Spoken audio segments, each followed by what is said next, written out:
an hour, yeah, was open.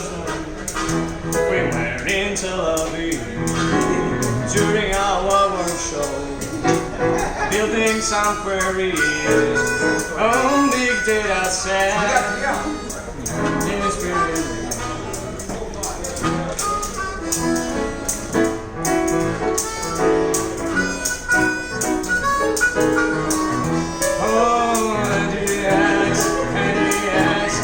Azure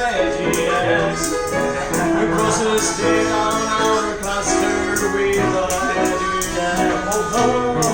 Azure Data Explorer.